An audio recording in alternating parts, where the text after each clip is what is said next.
other. And Dan Arbell joins us. Dan's the former second in command at the Israeli embassy in Washington, D.C. Good to see you again. Dan, from that perspective, the Israeli perspective, what does that say to you that they've paused their own strikes tonight?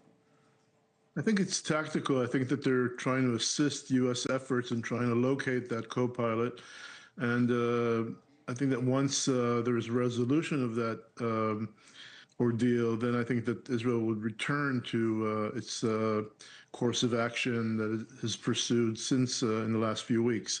So clearly, Israel is trying to assist and bring this co-pilot back home.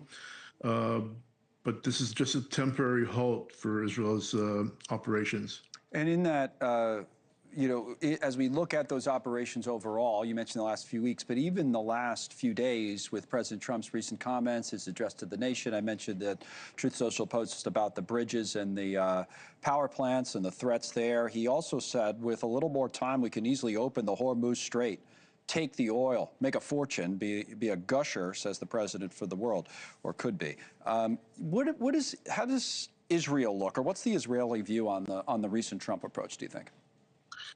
I think Israel supports Trump's approach. Certainly Netanyahu supports Trump's approach, but I don't think that Israel is going to take an active role in opening up the Strait of Hormuz or, opening up to.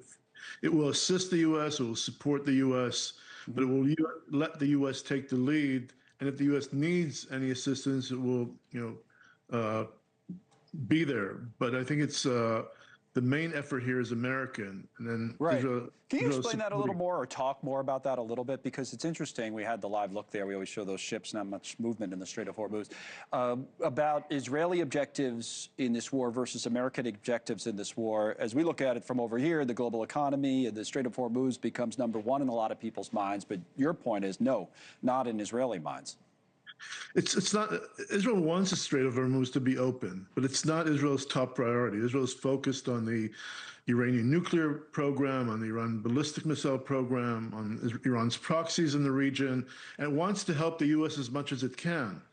But the U.S., of course, is concerned because this is impacting the world economy, the energy markets, and U.S. domestic economy. So obviously, the U.S. prioritizes the Strait of Hormuz, and Israel is happy to assist in that, but it's not Israel's top priority. Because of those things, do you think that Israel is achieving more of its own strategic objectives, or is more likely than the United States to come out of all of this with what could be described fairly as a strategic win?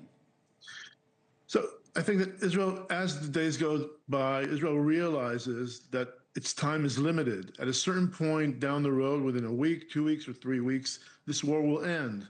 And therefore, Israel wants to get as much as possible done right now. So it has a list of, strategic targets that it continues to attack day in, day out.